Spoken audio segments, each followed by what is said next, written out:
মেয়েরা জামাতে তারাবির নামাজ পড়তে পারবে কিনা, রোজা ভঙ্গের কারণ কয়টি ও কি কি, কাউকে রক্তদান করলে কি রোজা ভেঙে যাবে, রোজার ফজিলত ও সওয়াব কি কি।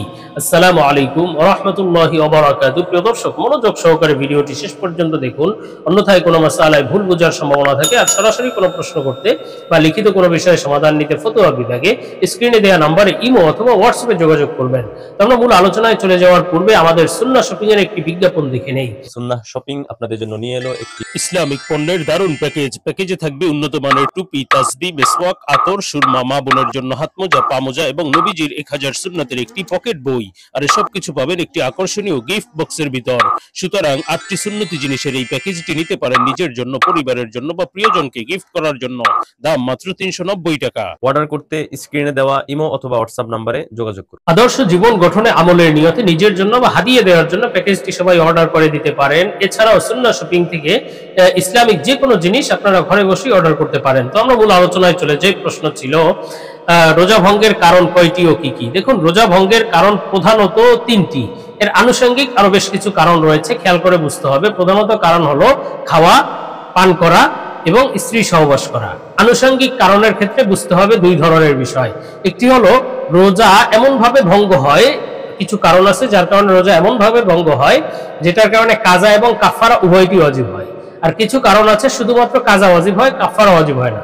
এখন কাফারা কি? কাফারা হলো কোন রোজা যদি কেউ ওই কাফারা ওয়াজিব হলে তার কাজার সাথে সাথে 60টা রোজা রাখতে হয়। একটা রোজার কাফারা হলো 60টা রোজা, 60টা রোজা। এই 60 রোজা হলো একটা রোজার কাফারা এবং সেটাও ধারাবাহিকভাবে রাখতে হবে লাগাতার। যদি মাঝখানে একটা দিন বাদ যায় তাহলে আবার পুনরায় শুরু থেকে 60টা রাখতে হবে। এটাকে রোজার কাফারা বলা হয়। তো কিছু রোজা ভঙ্গের কারণ আছে যেটার কারণে কাজাও দিতে হয়, কাফারাও দিতে হয়। আর কিছু রোজা ভঙ্গের কারণ আছে যেটার কারণে শুধুমাত্র কাজা করতে হবে, কাফারা দিতে হবে না। এখন কাজা কাফারা উভয়টি লাগে। সেটা হলো ইচ্ছাকৃত খেলে, ইচ্ছাকৃত যদি কেউ পান করে, ইচ্ছাকৃত যদি স্ত্রী সহবাস করে, তেমনি ভাবে বিড়ি সিগারেট যদি কেউ খায় ইচ্ছাকৃত, এর মাধ্যমেও রোজা ভঙ্গ হয়ে যায়। কাজা কাফারা উভয়টি দিতে হয়। আর কিছু কারণ আছে যেগুলোর কারণে কাজা কাফারা লাগবে না, শুধু কাজা দিলেই হবে। প্রথমত, কেউ যদি সাহারির সময় আছে, মনে করে সাহারি খেলো, পরবর্তীতে সে বুঝতে পারলো যে তখন সাহারির সময় শেষ হয়ে গিয়েছে, তাহলে তার রোজা ভঙ্গ হয়ে গিয়েছে তখনই, এবং সে ওই রোজাটা পরবর্তীতে কাজা করে দিবে, কাফারা লাগবে না, এবং সে বাকি দিনও না খেয়ে থাকবে রোজার সম্মানার্থে। তেমনি ভাবে ইফতারির আগে, ইফতারির সময় হয়ে গিয়েছে, মনে করে ইফতার করলো, পরে দেখলো যে না ইফতারের সময় হয়নি, তাহলেও তার রোজাটি কাজা করতে হবে, কাফারা দিতে হবে না। তেমনি ভাবে আরো কারণ হলো কেউ যদি অখাদ্য গিলে ফেলে, অর্থাৎ পাতা চাবাতে চাবাতে গিলে ফেললো, আসলে পাতা তো খাবার না, একটা পাথর চাবাতে চাবাতে গিলে ফেললো, এর মাধ্যমে রোজা শুধুমাত্র কাজা করতে হবে, কাফারা দিতে হবে না। তো কোনো কিছু চাবানোর ক্ষেত্রে, মুখে দেওয়ার ক্ষেত্রে রমজানে সাবধান থাকা চাই, রোজা রেখে সাবধান থাকা চাই। এবং আরো একটি কারণ হলো থুতুর সাথে যদি রক্ত আসে, মুখ থেকে রক্ত বের হলো দাঁতের গোড়া থেকে, এবং সেই রক্ত সে গিলে ফেললো, তাহলে দেখতে হবে যে রক্তের সাথে তো সে থুতুও গিলেছে। এখন এই থুতুর পরিমাণ বেশি নাকি রক্তের পরিমাণ বেশি? যদি থুতুর পরিমাণ বেশি হয় তাহলে তার রোজা ভঙ্গ হয়নি। আর যদি থুতুর সমান হয় রক্তের পরিমাণ, অথবা যদি থুতুর চেয়ে রক্তের পরিমাণ বেশি হয়, তাহলে রোজা ভঙ্গ হয়ে গিয়েছে, শুধু কাজা দিতে হবে, কাফারা দিতে হবে না। আরো একটা কারণ হলো যদি কোনো ব্যক্তি ভুলে কোনো কিছু খায়, খাওয়ার পরে ইচ্ছাকৃত আবার খেয়েছে, ভুলে খাওয়ার পরে মনে করলো আমি তো ভুলে খেয়ে ফেলেছি, আমার রোজা ভেঙে গেছে, এরপরে ইচ্ছাকৃত খেলো, তাহলে তার মাধ্যমে তার রোজা ভঙ্গ হয়ে গিয়েছে। কাজা এবং কাফারা লাগবে না, কাজা দিলেই হবে। তবে শুধুমাত্র যদি সে ভুলে খায় তাহলে তো আর রোজা ভঙ্গ হয় না, কিন্তু সে মনে করেছে তার রোজা ভেঙে গিয়েছে, এর মাধ্যমে কাজা দিতে হবে, রোজা ভেঙে যাবে। এবং আরেকটি কারণ হলো যদি মা বোনের হায়েজ নেফাস আসে, হায়েজ মাসিক শুরু হলে অথবা বাচ্চা হলে তৎক্ষণাৎ রোজা ভেঙে যাবে। তবে এই রোজা ভেঙে গেলে পরবর্তীতে শুধু কাজা করবে, কাফারা দিতে হবে না, এবং অবশিষ্ট দিনটিও তার রোজা অনুযায়ী আদায় করতে হবে, রোজার সম্মানার্থে কোনো কিছু খাবে না।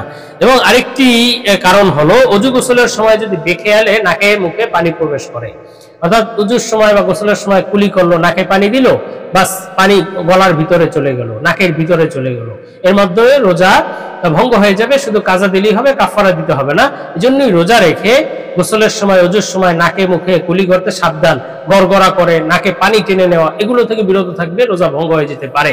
এমনিভাবে আরেকটি কারণ হলো ইচ্ছাকৃত কেউ যদি বীর্যপাত করে, হস্তমৈথুনের মাধ্যমে অথবা বিকল্প অন্য কোনো উপায়ে যদি বীর্যপাত করে, তাহলে এর মাধ্যমে রোজা ভঙ্গ হয়ে যাবে, কাজা দিতে হবে, কাফারা দিতে হবে না। কিন্তু যদি অনিচ্ছায় বীর্যপাত হয়, যেমন স্বপ্নদোষ হলো, তাহলে তার রোজা ভঙ্গ হয়নি। আমরা পরবর্তী প্রশ্নের জবাবে চলে যাব। প্রশ্ন ছিল রোজার ফজিলত ও সওয়াব কি কি। দেখুন, রোজার অনেক ফজিলত রয়েছে, অনেক সওয়াব রয়েছে। আল্লাহ তাআলা তো বলেছেন আস-সাওমু লি ওয়া আনা আজজি বিহি, রোজা হলো আমার জন্য আর এর বিনিময়ে আমিই দিব। অন্য এক হাদিসের মধ্যে আছে কিয়ামতের ময়দানে আল্লাহ তাআলার কাছে দুইটা জিনিস বান্দার জন্য সুপারিশ করবে, সেই সুপারিশ আল্লাহ কবুলও করবেন। একটা হলো কোরআন, কোরআন সুপারিশ করবে, আল্লাহ রাত জাগরণ করে এই বান্দা আমাকে তেলাওয়াত করেছে, তাকে মাফ করে দেন, আল্লাহ মাফ করে দিবেন।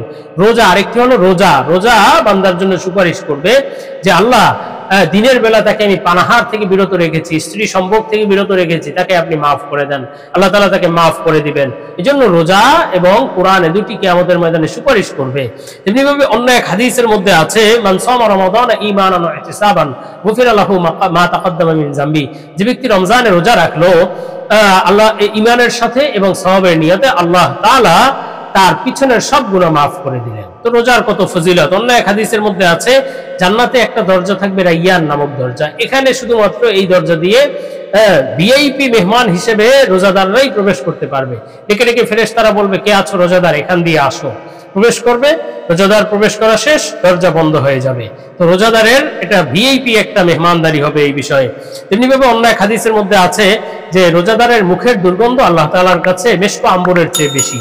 আসলে আরো অসংখ্য ফজিলাত এবং সওয়াব আছে রোজাদারের জন্য।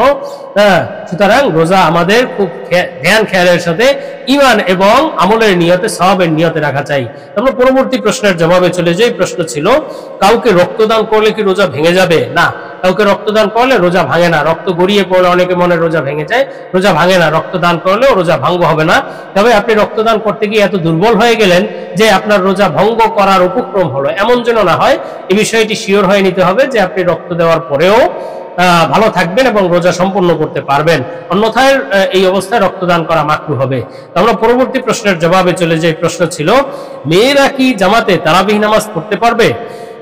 দেখুন, তারাবি যদি মসজিদে হয়, মসজিদে গিয়ে তারা যদি তারাবি পড়তে চায়, তাহলে তাদের জন্য এটা অনুচিত।